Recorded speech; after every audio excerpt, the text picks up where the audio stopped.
Okay, when I contacted Sebastian to ask him for a bio or a resume and for information on how I should introduce him, he said, just say that I'm a former Lost Boy and I'm a member of Downtown Church.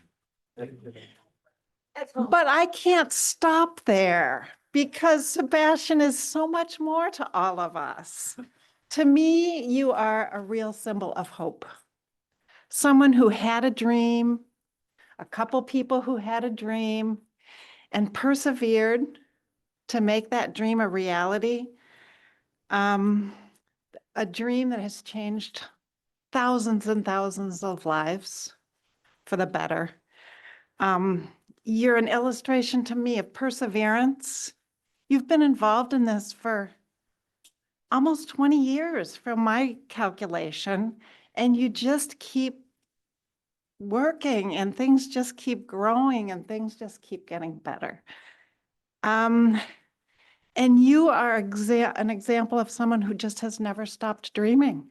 I looked at your website and you know, there was a school. You could have stopped at one school, but you didn't. You helped build more and more schools, and now there are agricultural projects, and now there are economic development projects. And now you just told me that the Doctors Without Borders has been attracted to your village because it's such a safe, protected area. So things just keep growing and changing, and I have such deep respect, and I can't wait to hear more. So Sebastian, Marondit, I didn't even say his name. Thank you. It's very Nilotic name, so saying Moronit sometimes is difficult. It's lighter when I say it because it's based on ancient Nilotic names. It has to be said in Nilotic way, I think. I don't know. Thank you very much. I'm back. This is my home. That's why I said just say former Lost Boys. When I first came to this country, I thought I wasn't going to make it. I thought it was good to go to Italy. I was expecting this country to be part of Italy. I think I may have told many of you that when I was in Manabun village, the only thing we know about white people is Italy, because there was a Catholic church in Manabun. Father Sebastian, that I was named after him, was Italian, and some of nuns from Italy. So when I met this American saying, we are taking you to America, to me, I was going to Italy. And America is a county in Italy. And that county in Italy become now bigger than Italy. But I'm very fortunate. If I go back to Kakuma camp, I will come back to America, and not only America, to Rochester and to Downtown Church. Has been a good home for me. So this is, of course, an update of what we have done so far. And I'm going to talk about Girl High School. I'm no longer remember thing in my head. I have to write something to remind myself. Thing I'm getting in there. So when we opened it 2 years ago, that was the design, not anymore like that. Now we have more than those classes there. So when we opened it 2 years ago, Bill Cook and I went and opened it. We had a little bit over 700 girls at the Girl High School at that time, with 8 classrooms. And this was, I believe, 2023. And by 2024, we had 12 classes. And this year, we add 3 classes that make it 15 classrooms. 15 classrooms with 1,038 girls.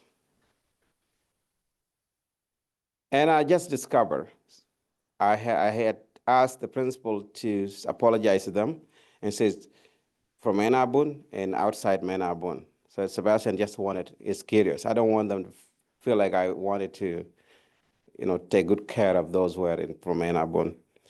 Only 700, a little bit about 700 are from Manabun districts and nearby districts. The rest fly in from different states because this is only public girls high school in the country. In the country, public girl high school in the country. The only girl high school we know is the Catholic girl high school in Wow. It's Loyola Catholic. It's Jesuit. If you guys know about Jesuit, it's Jesuit. I didn't know about them until Bill Cook and I went to South Sudan. And somehow he heard about them here in the US, about that high school. There were only over 300 girls because you have to be devoted Catholic to go there. Not in our high school. You can be anything. You can be Christian, atheist, Muslims, and have right in that school. So it's 1,300 girls, 1,038 girls at the girl high school as we speak. Besides adding those classes, we used to have these foreign teachers in a Madhat. They're not used to Madhat. I do because I was born in Madhat and I live there. I have an apartment, which is a Madhat in the village, without light. When I go, these teachers that teach in the girl high school are from brain drain regions. Tanzania, Kenya, Uganda, and they all live in modern houses with lights. And so we decided to build teachers, they call it teacher's quarter. I call it teacher's house. We decided to build that at the girl high school site. It's 4 bedrooms and huge sitting rooms. And that was me expecting the constructions this year. And building, after it was done, we have to install the power. It's a 3,300 and some watt, solar watts, up top the roofs. And they have to have batteries to storage energy at the daytime, and then at night, it will still continue working, the light. And because there was too much solar panels units, they have to add this, I don't know what they call it, that little white thing with the light on it. It controls a lot of heat, and it controls all the powers. And then we have lights in our teachers' quarters. Each and every rooms, we bought 2 beds in each of 4 rooms. They dedicated 2 rooms only for ladies and the other 2 rooms for men's. Oh, T, I didn't see you coming. Sorry, yes. So this is teachers' quarters at the girl high school. And this is how inside of it, when during the construction, looked like, light in each and every rooms with a very fancy inside floor. I think most of my students never seen this before. But of course, for teachers, it's obvious that's what they have. Even they even have better than this in their respective countries. We brought in 75 benches from WOW for this year, 3 additional classes. Each classes have 25 benches with each bench at 3 students. And in addition to 3 classes, we have security guard rooms. We have 2 security guards now, one at day and one at night. At night to oversee the schools because of foreign teachers at school site. And then the daytime to make sure there's no man coming to the school site. And these teachers, majority are males. We don't want anything to happen to the girls. We don't want any mistake that happened with the Oprah Winfrey School in South Africa to happen in our school, where men take advantage of girls. And while overseeing what's happening at the school site, I met with the director of the school, and it means he's the one in charge of students that are coming to schools, their complaints. I met with him, and he suggests that there's a need for more laptops to the school site. We have 28 laptops only used by a senior 4. So I sent an email to this guy I'm going to talk about later in New York, and I expect more than 100 laptops to go to South Sudan by early next year. So this is the new student this year that I met. Some of them, when I spoke in Dinka, they said, hold on, we have a lot here that don't speak Dinka. So I said, I'm sorry. And I started talking English, Some few girls says, we just refugees from Sudan. Your English is too fast. Slow down. So I have to talk in Arabic. So I switch up back and forth with three language at the girl high school. These are our girls at the girl high school. And when I go to Bill Cook High School, I go to classrooms and ask girls to come one by one to take their pad for girls support, including soap to wash clothes when they go the long bar one. They cut it when they go home, cut it into 4 pieces and use it, and then some cash to buy pad for girls in the market. But at the girl high school, I don't do that. I just hand it over in parade because they're all girls, no boys there. And as you can see, after they receive their pads, materials, support, they went back to their classes. And this was senior 12 and senior 11 students. They asked me to wear like I was a contractor. I don't know why. That was me walking. They put it on my back. If you want to hand out this, wear this. I don't know the logic, but I respect their demand. And out of 1,038 girls, one of them, a student I met back in I believe it was in 2017, at the girls' primary school that we built in Majunkin. Nyamum Malik, orphanage, third-year grader at that time. I followed her home where she was doing her math at evening hours. And after we put a lot in her help, she exactly looked like Sebastian. When I came to the United States, I was like this. And do I look like that now? I think I look like her now. So with the effort from our board to support her financially, give her what she needs, and support her education, she's now senior 10 students. She's going to senior 3 next year, senior 4, and she hopes to be a nurse. And this is one of the children that I really admire to support. Came back to schools, and senior 1B, which is 9th grade in American way, we're standing outside. I said, what happened? I said, we're doing tests. Senior senior 9A are inside doing their tests, and we are only allowed to do it in one classroom, so no cheating. So the B was waiting outside. They have A, B, and C because of many students. So this was senior 9B. Of course, beside education, we provide supporting activities.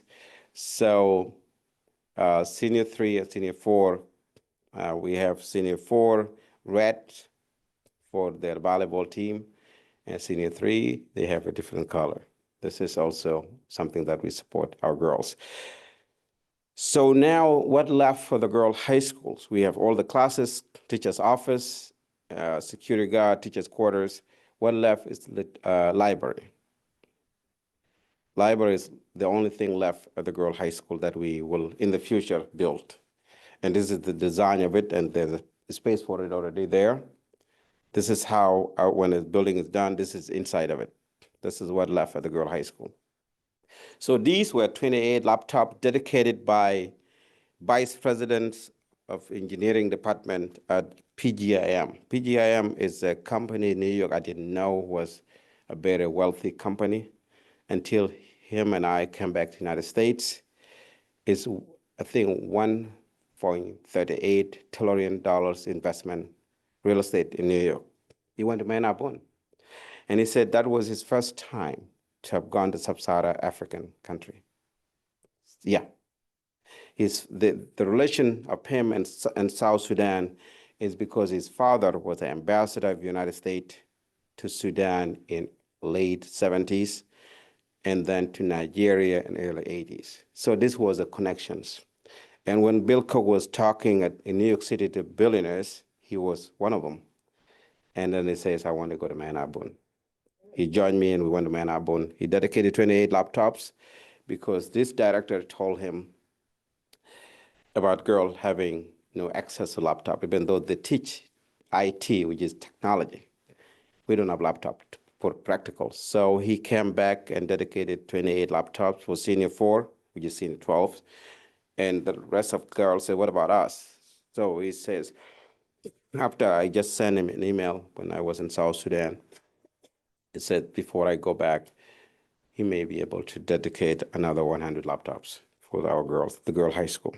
So we are very fortunate. So this 28 laptop, this is how they are using them. The guy write on the blackboard and then also present the laptops while the girl are doing practice. These were our senior 4 girls. I was there when he was doing it. And I asked this girl, the one that's smiling, what do you think? She said, we are the most lucky children on the planet. I said, no, you're not close. American children are the most lucky one. Of course, they don't understand. It's like when I came to the United States. And then thanks to our church, I think you raised a majority of fund for this water well. Mary, am I right? Yes, for the girl high school. So without you, the last 2 years I've been paying women to bring water in their hat from the primary school to the girl high school. It was not enough water. So with this water at the school site, they have enough water they want. Now, thank you. You should be proud of yourself, as always, being part of this journey together. So Bill Cook High School, I was invited there for 2 reasons. One, the students were complaining that why only girl high school have teachers' quarters, why only girl high school have everything. So I said, but your library will be the first to be built. They thought I was kidding. So this is them, me talking to them. And then a few weeks later, we start building the first library. And I think in that state, we don't have any public library. This will be the public library. Unfortunately, it's inside outside at the school site at the Bill Cook High School. And it was funded by Bill Cook Foundations. They paid 70% of it. We built it all, but it has not been plastered or divided inside the way it was designed.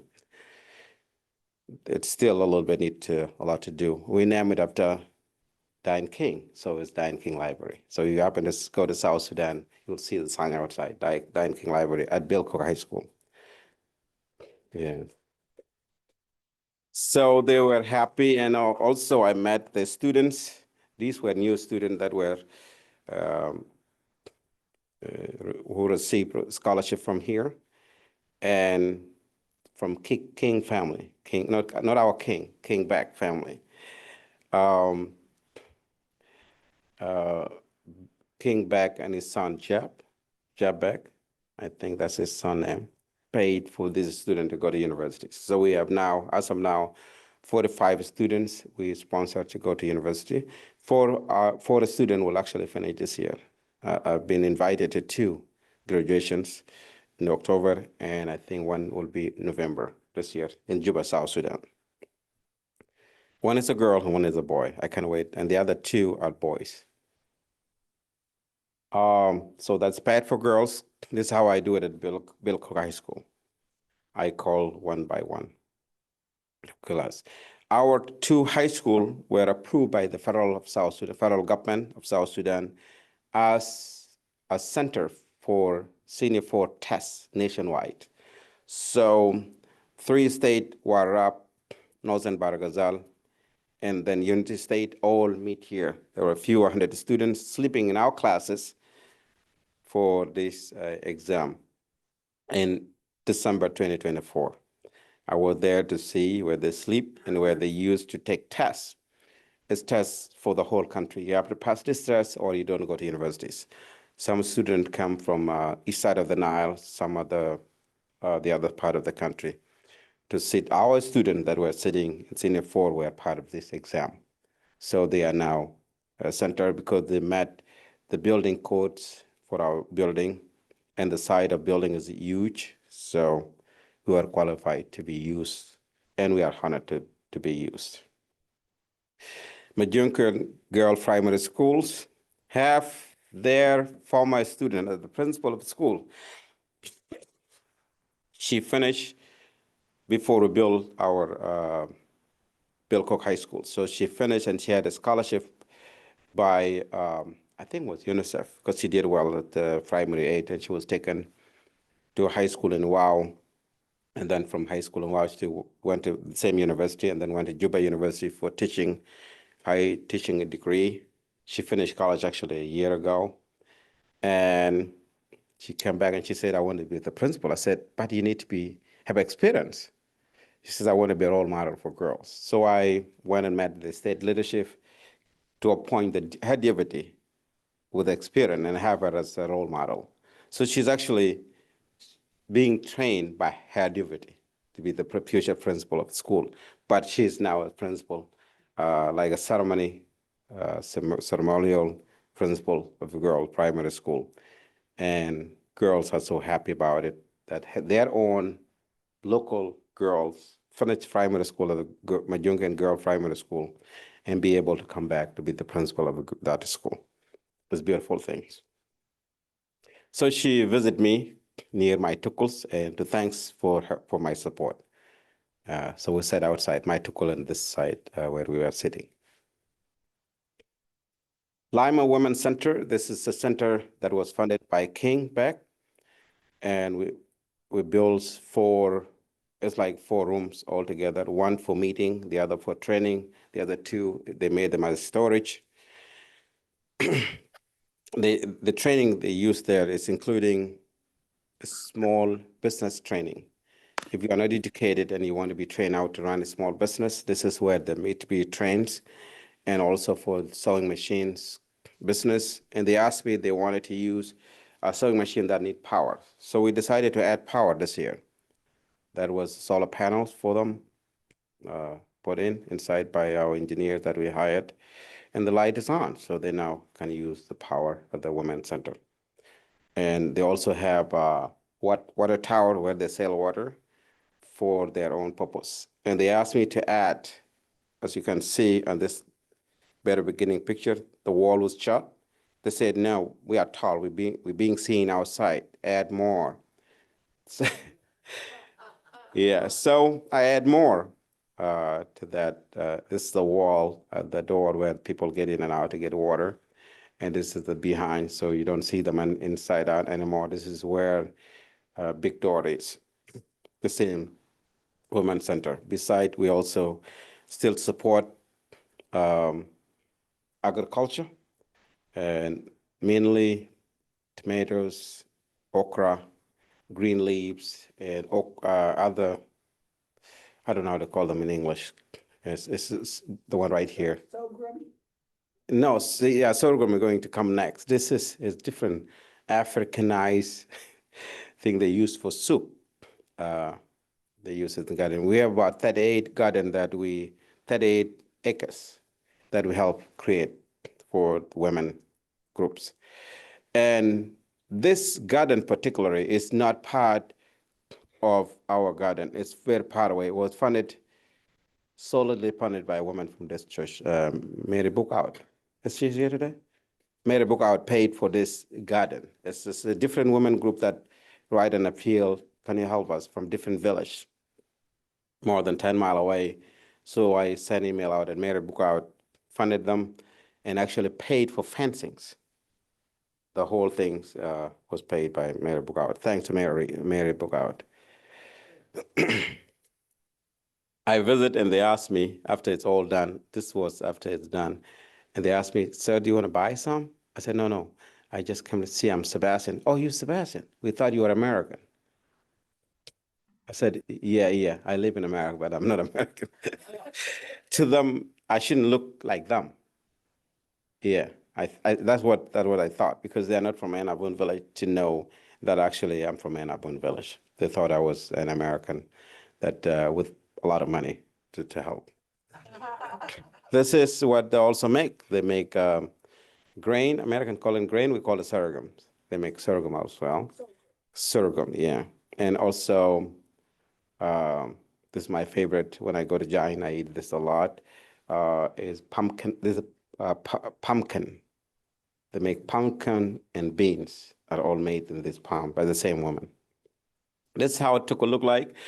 And my tukul is exactly, if you happen to visit with me, I will give you one side of my room to use. There's no light in there, don't expect light. And this is when we add more agricultural land. This year, King Beck, again, paid for to be built at the community center, the village center, training, is vocational training kind of like. For the students that are not able to go to university, then they can be trained in the community to do. Because we don't plan plumbing now, so there's no plumbing training. There will be carpenter. They can make wood. They can make weldings. They can be trained how to build a building outside this trade center or vocational center. This is what we have just done. While last year I was invited to attend a Forum 2000 Foundation in Prague, conference in Prague. I was involved in 3 panels in that conference, including U.S. Afro, they call Afro, U.S.-African relations. I accepted that panel, so I was there. And I also, my favorite part was education in Global South. I thought a Global South involved like Australia. No, it was very much focusing in Africa. I didn't know that until I was in the panels. It was good. We had, this is where Bill Cook was there, joined that panels. We were there together. We were also, I believe we were in African roundtables. There were 2 African roundtable discussion where also Bill Cook was involved. And the other one, which was only by foreign ministers of African countries that were there, I was invited to be part of that panel because, and this is actually, this picture was only foreign ministers, African foreign ministers discussions. I happened to be there because South Sudan didn't have representative. Because if you are not a democratic state, because the president of South Sudan was not elected, seen independent. If your country leadership was not elected, you are not, that country cannot be represented. Fortunately, they grabbed a South Sudanese American to represent South Sudan. So I was there with the ministers in that table. I felt so little, man. I didn't know enough. They were behind. Especially a lady, it's not in this picture, Her Excellency, they call it Her Excellency, the Minister of Foreign Affairs of Kenya. She took the whole stage. She was talking about it. It was very much whether what are happening in West Africa with French colonists and French as a country. What can Africa do to solve the crisis in these French colonies? I reserve a lot of my talk there because I was not French colonist. I just gave suggestion. And last and not the least in that discussion, which was very much I was involved in discussion, it was Sudan conflicts, where 2 generals, the one at the left side over there is Hamiti, a nickname Hamiti, his name is Mohammed from Sudan, and this one there, Burhan. They're both fighting over power of Sudan. This side was the general that helped create the other guy, who used to be a businessman, but in any developing countries, or even any country that being ruled by non-democratic society, they use counterinsurgencies. So he was being used as counterinsurgent against insurgency in Darfur, Sudan, where Darfurian raised arm because of genocide in 2008. He was developed with his tribesmen in Darfur because his Arab militia groups. And they were supposed to be only 50,000 young armed men to kill those in Darfur. He created over 200,000 armed men. Now, government of Sudan tried to disarm them. Instead, they tried to disarm the government of Sudan. And that two years war in Khartoum, Sudan has completely destroyed. This beautiful town, when Mathan and I went in 2007 for the first time, we thought we were in a different planet. It was like a Western town. This is the Nile, and this bridge now has been cut by bombing. That bridge crossing the Nile. This is the White Nile, and if you go up a little bit, the Blue and White Nile meets, and the back, this is the White Nile that go through South Sudan. This town is completely destroyed by these 2 generals. that was a discussion, and it was not easy discussion because we have a Deputy Secretary of the State for Egypt, and Egypt is part of these problems. And we had the Minister of Information of Ethiopia at that discussion, and Ethiopian are involved because the Ethiopian want to control Sudan, so they control the water Niles. And Egypt want to control Sudan because of Nile water. They're both involved. And the war is no longer with a machine gun now. They went into drones. It's us today, today's Sunday, they call it RSF, Sudan Rapid Support Force in Darfur, launched a drone attacking the capital airport this morning. Yeah. So it's a disaster. And it's based on discussion on those African foreign affairs, they think the superpower are involved too, because of Sudan, Darfur now has been discovered a huge amount of uranium. Yeah, China, Russia want to get it, and so does the West. So the best part I got in this conference is talking about education and what can we do to help as the whole world to educate. Because if you have education, if you have educated youth, they will not be trained as counterinsurgents. You will not have terrorists. An educated person cannot be given a gun to fight other person. So that was one of the best topic. This year I've been scheduled already for 6 panels. I don't know. I haven't had a ticket to go yet. It's expensive. You get ticket, you have hotels to stay there. So I've been scheduled for Sunday, October 12th in education panel. And the next one is about human rights in African countries, particularly women right. And it's very key to me because this is why I support girls' child education. So in next generation, South Sudan will have a women leaders, a women president, I hope. That's my hope. So no women can be victimized. What next? You may have that question in your head. What next is we are building a free K to 3rd grade.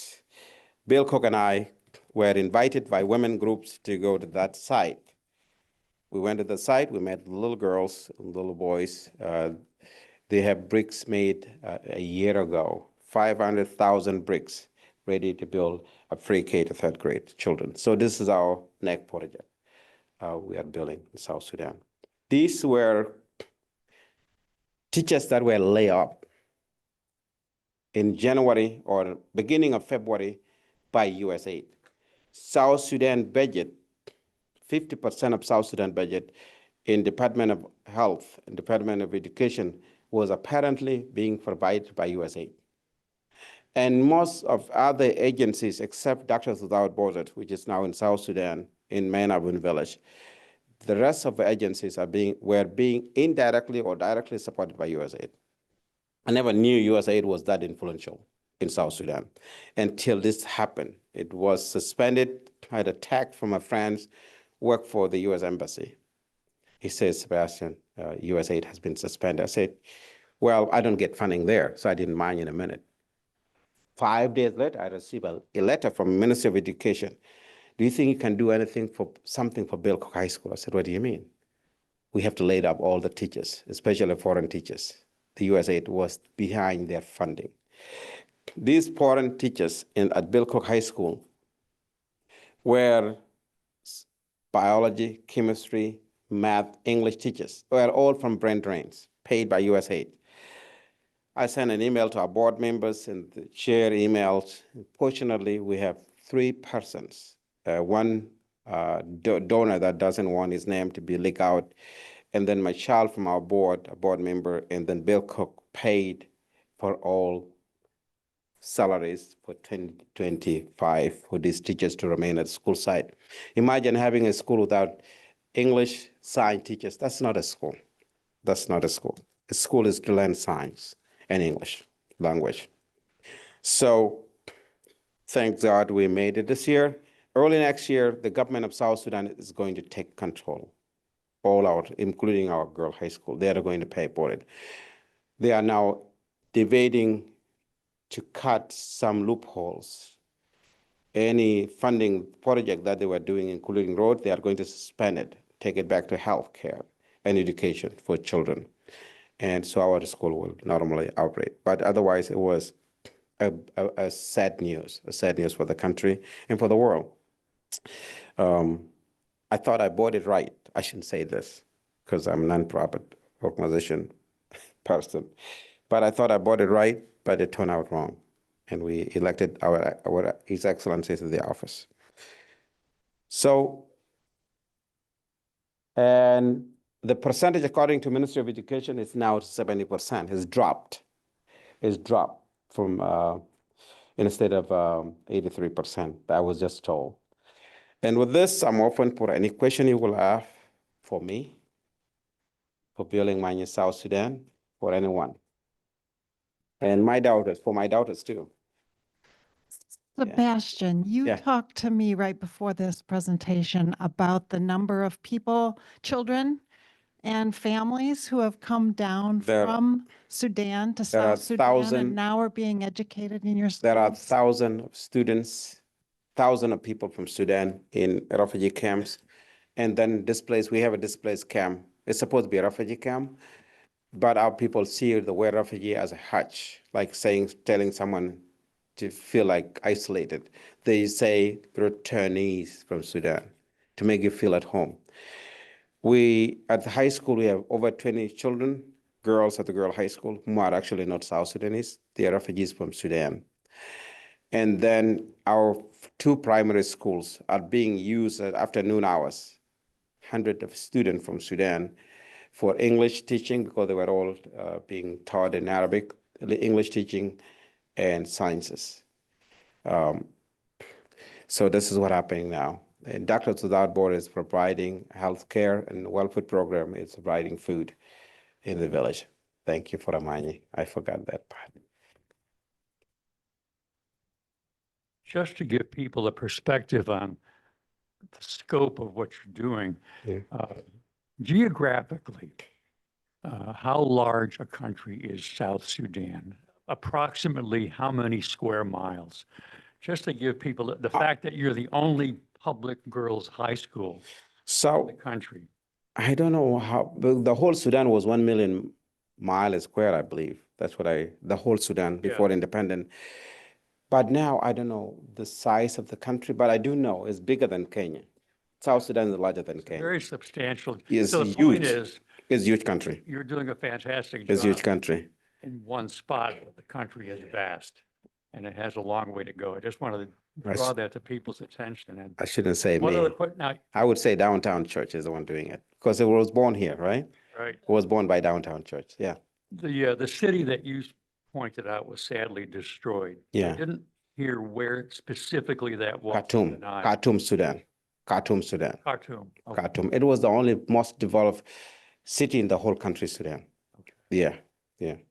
That was very recent too. Yeah. Very recent. Yeah. Very recent. Yeah. Can you tell me more about your vision and plans for the school for the youngest children? I don't know what you want to call that, the preschool or the early school or the one that has yet to be built. They have a name already called Wunriang. So it's very it's like saying early age children. That's what it means. But they're saying it in a local language. The Uriang Primary School, Children's School, Uriang Children's School. So it take our little children's school from our primary schools to that location, and also instead of waiting of child to go up to 7 years to go to our school, they go early as 6 years old. That is what is going to be now.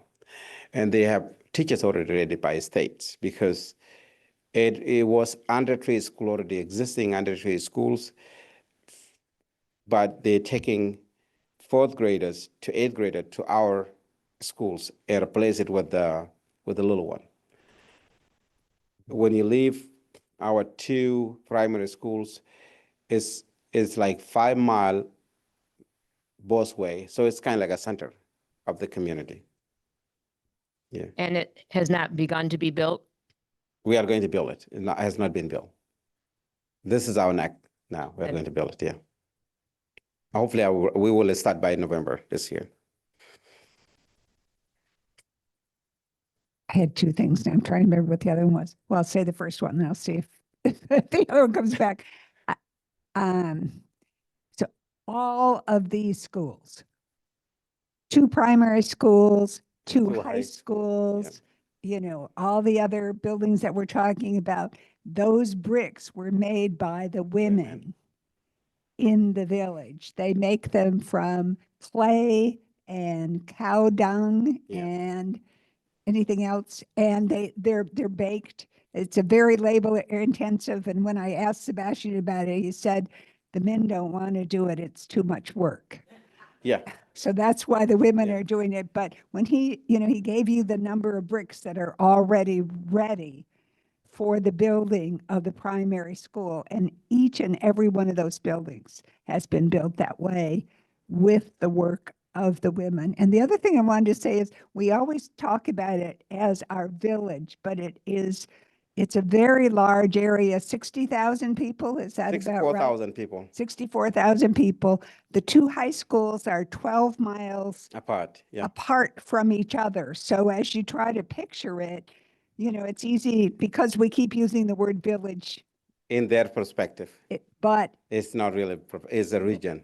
it's a region. It's a really big area, and these things are spread apart there. And remember, there are still very few roads in South Sudan that are paved and easy to travel. So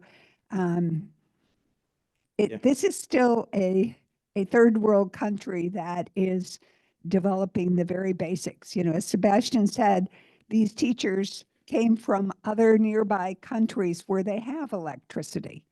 And you don't have it in South Sudan except for the wonders of solar panels, which is just, it's a wonderful thing. Well, Mary have all this knowledge because she has been a founding member of the board and secretary. Well, Yeah. Mary, you just answered one of my questions, which was about the solar panels. Yeah. So that's how all the electricity is. Yes, And I have so many things to ask you, but one that's really, I can't quite figure this out. The fact that you are taking in refugees from Sudan and making room for them and welcoming them all, won't there be many more coming through? And Oh, what- yeah. Yeah, according to the media, 1,000 come to South Sudan a day in all part of the country, though. The whole country have at least 1 million people from Sudan or more. It's a lot of people. And the Well Put program, they're doing their best. Plus Red Cross, they're doing their best. But it's just too much. Yeah. It's too much. I think it's worse than the previous war that I went through. It's worse. Because the drone is involved in bombing up. Both sides have plane to bomb each other. It's worse. I think at the end of the day, South Sudan lost 1 million lives, 2 million were displaced during 21 war, where I was a victim of. I think this war will have more than that. I think the currently war in Sudan, I wonder why it's not on the news. The current war in Sudan may take more than 2 million lives. Yeah, it's just too much. It's too much. So you're taking all these people in, and yet, and they all have to be fed.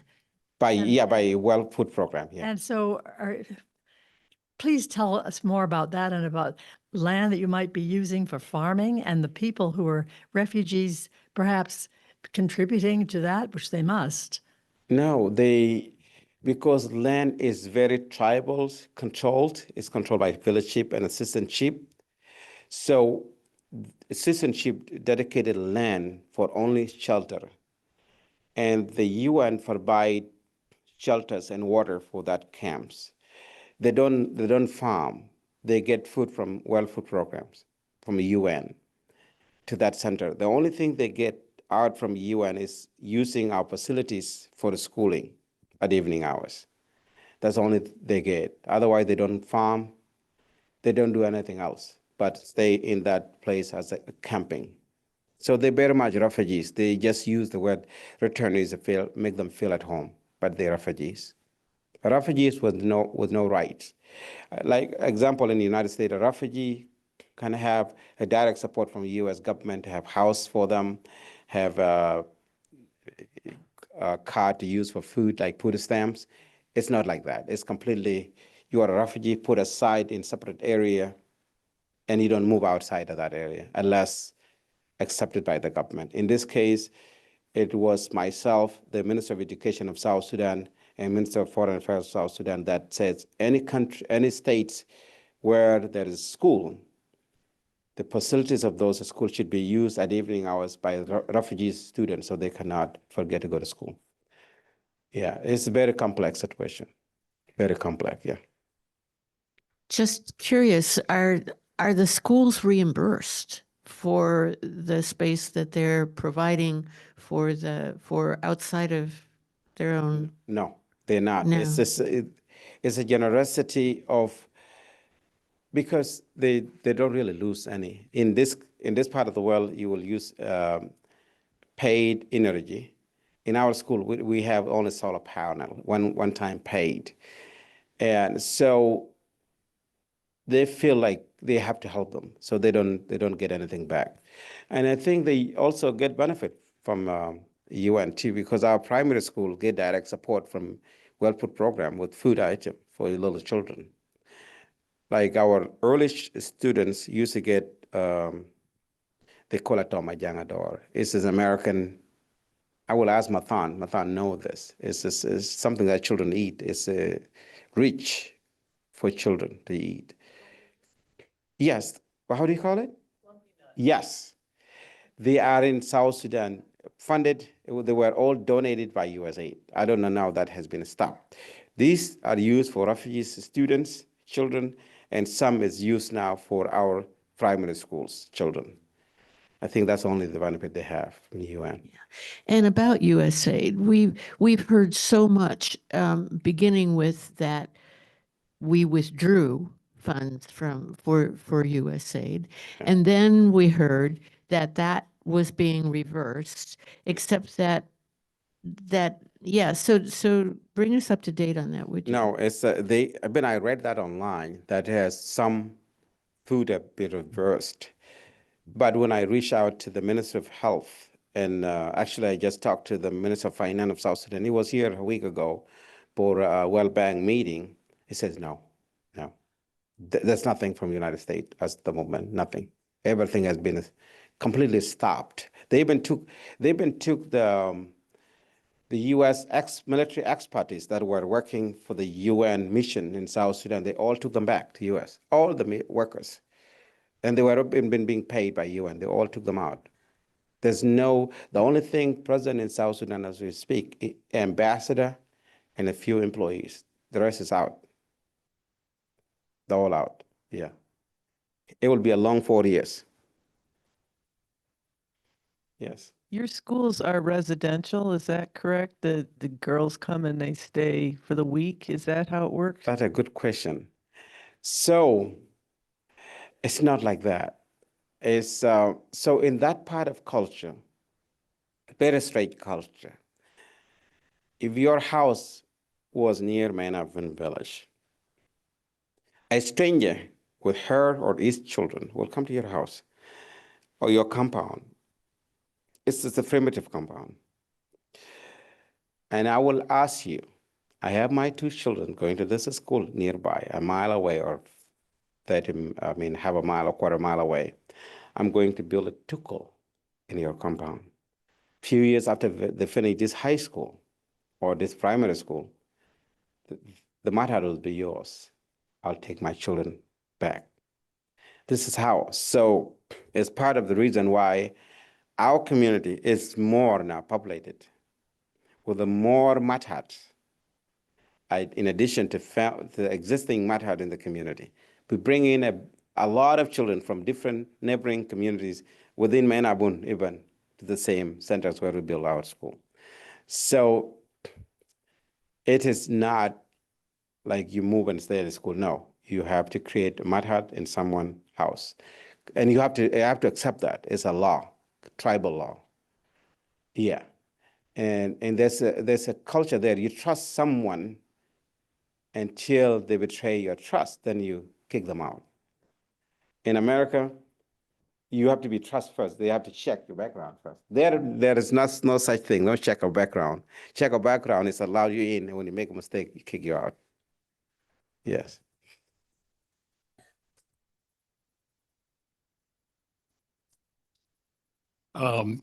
You've spoken about education. What about health?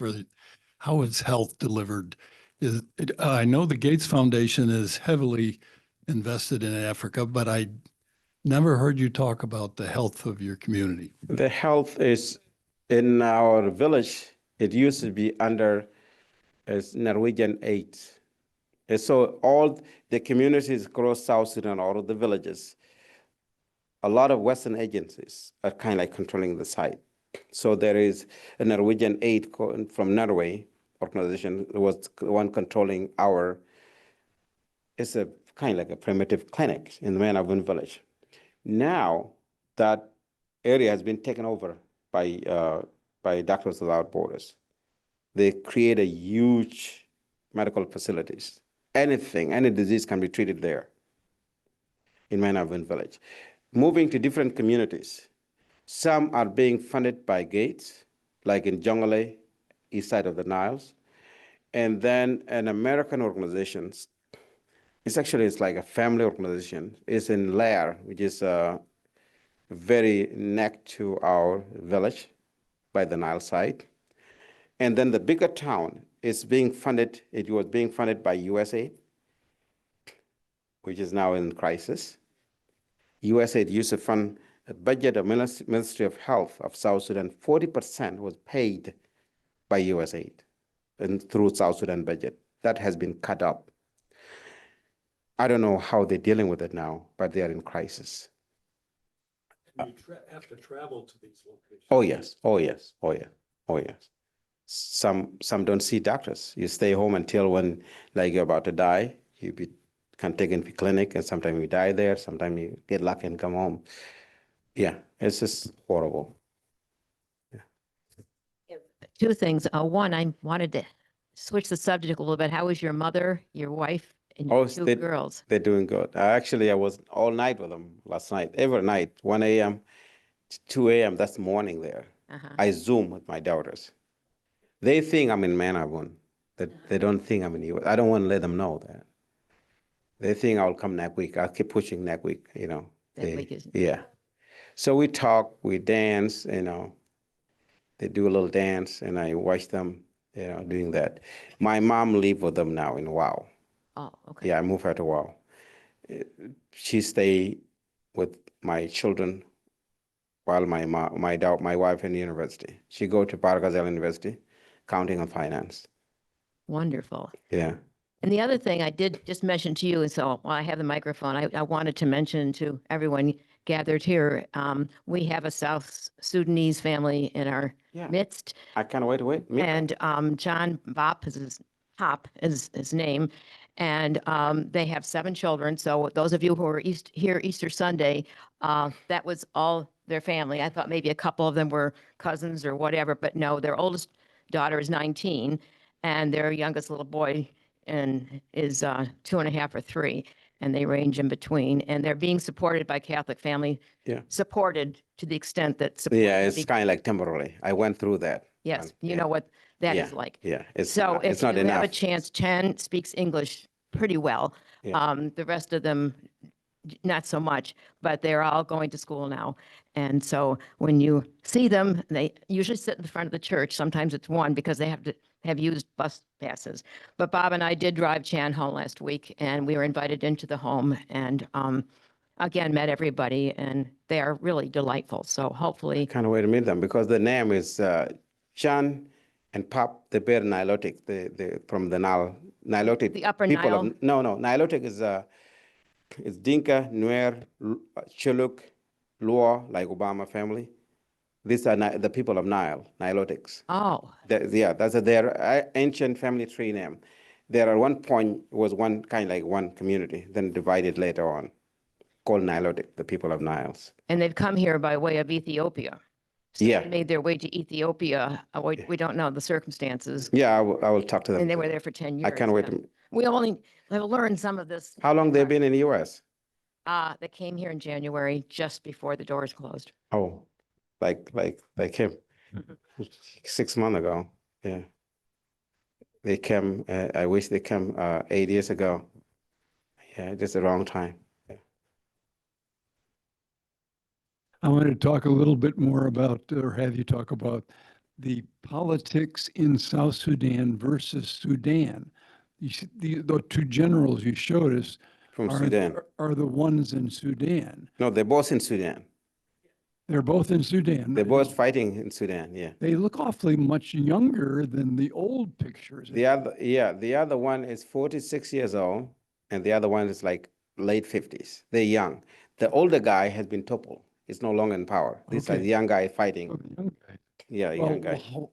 who is in South Sudan? What's the government like in Sudan, and what's their relationship with South Sudan? No, Or with they- Sudan, South Sudan politicians and No, they don't have any relation with South Sudan, but the government in South Sudan is not doing well either, because the leaders in South Sudan were war heroes. So they were trusted to be given power because of their views. They fought for the independence, but I don't think they are for now. The new generation need to take over South Sudan, because they were not trained to be civil servant. They were not trained to develop the country. They were trained to fight for the freedom. There's two different things. sure. Fighting for freedom and fighting for development and bring about a stable state and progress state is completely different. They're sitting there. They know they have resources on the ground. They let Chinese taking the oil, crude oil. I met a lot of them, a lot of their associates, telling them you should approach West, approach America to help you develop these resources. So you can get used to these resources, to have road, have develop, have everything, have education, have health. Of course, they don't get it. They don't get it. And I understand why, you know. And they're too famous, they're too popular, because they're war heroes. People trust them more than they trust themselves, I think. And they're sitting idly. Yeah. How about the relations that the schools have with what are the governments where your schools are? What's the relationship between the school and the local government? Yeah, it's very complicated. The Ministry of Education worked directly with the village chief assistants, and then director for county, director for states, director for village center of educations. So the local government, like mayor, kind of like, don't have relation with education, kind of like separate, very separate. So if you are a politician, you most likely don't go to school because there's nothing there, no connection at school side. I don't know how they build it that way. So the Ministry of Education the federal and the states work along with the directors, and then village chief is a very key asset to this. You cannot do anything at the school side without knowledge of assistant chief. And assistant chief have to inform the chief, because chief can say, I don't want any politician on my school side, and you're done. You cannot go there. Yeah, so it's very, very controlled. Like when we build a school, I have to inform the assistant chief, and I go to chief, have to be given a green light, given a side, what written paper from a chief is very crucial. You don't need it from president. You need it from a chief, because they own the land, not the states. And But you have met with them at every of your schools. oh yeah, because chief is my uncle. I told you that, right? Yeah. So that's a bonus. That's my younger brother. I told you that, right? Yeah, so it's a bonus in my case. So I don't have to work hard to get the land. And when I go to different village, they know my brother is the chief of that village. So I get extra respect. And that we build schools is also add more respect. So it make life easier for me, to be honest. If he didn't know me, it would take me months to get to approval to get a land. Yeah, they just gave me a land of, yeah, they just gave me extra land now. They just did it where they can put wood that are going to be used for training. It's just within a month, simple. Yeah, it's a blessing, that part, yeah. Sebastian, who is providing the weapons for this war? In Sudan, Yes. Where are they coming from? superpowers nations. Yeah, like Yeah. us? Well, I don't know about the US, but I'm certainly sure that French is involved because French somehow have relation with Chad, the country of Chad. And the country of Chad is next to Darfur. And those fighting in Darfur are being supported by Chad and Ethiopia. So Ethiopia doesn't make gun and Chad doesn't make gun. So I could think it's French. They say it's French, but have blessing from America.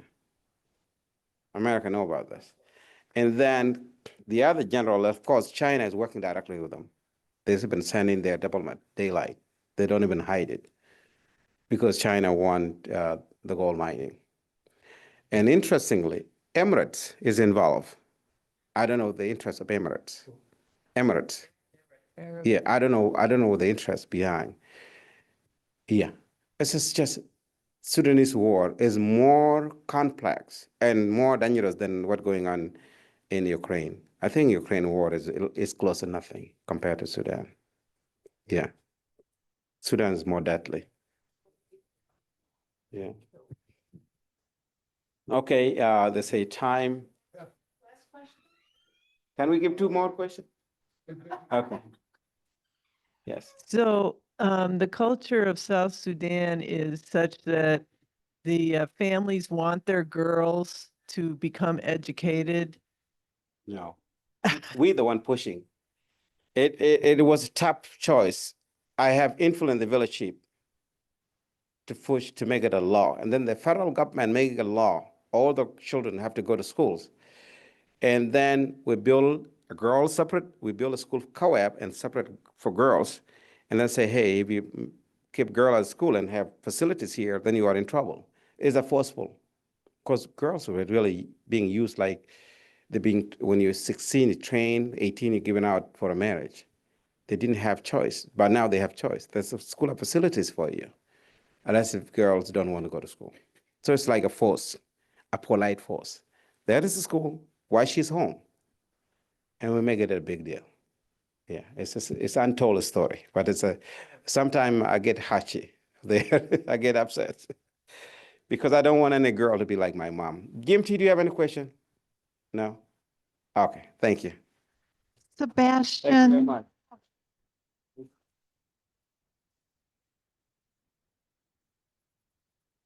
Sebastian's our dreamer. And all of you have helped make those dreams come true. And he's still dreaming and we can still help. Thank you. So thank you so much for sharing with us and for being Sebastian. Thank you. Happy. Talk about the next 2 steps. Early start. Thank you. So as you know, DEIB is sponsoring 2 sessions on understanding better what unconscious bias and prejudice and privilege can do and how they can be divisive of communities, and how if we learn more about these unconscious tendencies and these structural privileges, that we'll be in a better position to be as embracing and welcoming as we now say in our vision statement, which is that we want to love every person and work for God's justice as well as care for communities. So it does involve getting up a little bit earlier for 2 Sundays in a row. But I assure you, I was in attendance at the training that was conducted for the staff of the church. as was John DeHority and Mary Reese and Grania. You were there for the second of the sessions. And so we highly recommend that you participate. These are, they're interactive. It's not a lecture. It's not, there's no test, but there is in fact some really beneficial interaction with it's very skilled, knowledgeable trainer. He's just a beautiful personality also. He's a very gentle soul, and you will not feel like you are being put on the spot. Instead, you will be given an opportunity to really dive deep and explore and understand and move in a positive direction. We so much want to do that here at our church. So, yeah, so you will need to get up and be here on that moment. And our ministers who are giving sermons will be tying into the content of those workshops. So you'll get a kind of a full opportunity not only to have the training, but then during worship, an opportunity to reflect and internalize and really process everything that you discover about yourself through these workshops. So I think we're going to have 2 very meaningful Sundays in a row. And I sure hope to see all of you if you can make it, starting at 9:15 next Sunday morning.